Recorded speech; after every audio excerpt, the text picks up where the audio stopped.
মালয়েশিয়াতে medical fail হলে কি কোম্পানি রাখে কিংবা এজেন্ট রাখে কিংবা মালয়েশিয়াতে কলিং এ আসার পর মেডিকেল ফেল হয়েছে কোম্পানি কি আমাকে রাখবে, এরকম অনেকেরই মনে প্রশ্ন থাকে। তো আজকে এই ভিডিওতে সম্পূর্ণ আলোচনা হবে। তো ভিডিওটা না স্কিপ করে পুরো ভিডিওটা দেখুন, তাহলে আপনিও জানতে পারবেন। অনেকেই কমেন্ট করে, ভাই আমার তো মেডিকেল ফেল হয়ে গেছে, এখন কি করব। আমি যদি আপনি এজেন্টের মাধ্যমে থাকেন তাহলে ওই এজেন্ট আপনাকে পুনরায় সুযোগ দিবে।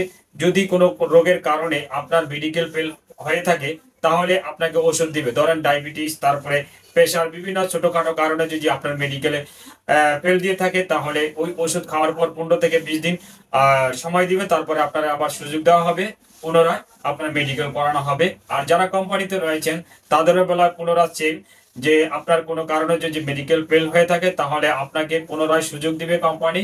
আপনার যদি কোনো কারণে ধরেন ডায়াবেটিস, তারপরে প্রেশার, তারপরে বিভিন্ন ছোটখাটো কারণে হয়তো ফেল দিতে পারে, তো এর কারণে আপনার ওষুধ দিবে, দেওয়ার পরে আপনার মেডিকেল পুনরায় করাবে।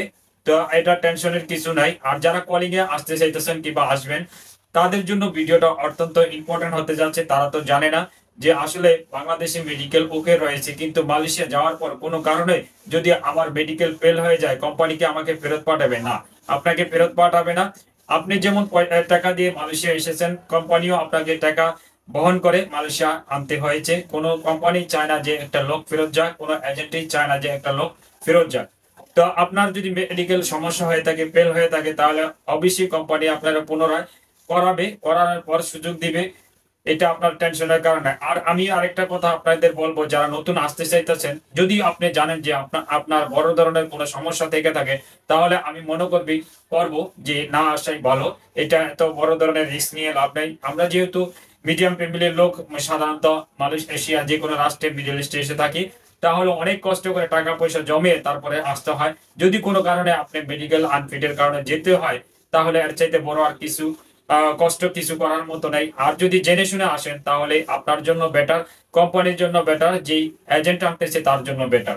অতএব আপনি আপনার বডি তারপরে সম্পূর্ণ চেক আপ করে তারপরে আসতে চান, ছোটখাটো ব্যাপার হলে আপনি এটা টেনশনের কারণেই কোম্পানি আপনাকে সুযোগ দিবে। তো ভিডিওটা ভালো যদি লেগে থাকে অবশ্যই শেয়ার করে দিবেন। যারা নতুন রয়েছেন তাদের জন্য ভিডিওটা ইম্পর্টেন্ট। তা আশা করি আপনারা ভিডিওটা শেয়ার করে দিবেন, অন্যকে দেখার সুযোগ করে দিবেন। যে কোনো কোম্পানি আপনার দ্বিতীয়বার, অনেক অনেক কোম্পানি আছে 3বার করে থাকে।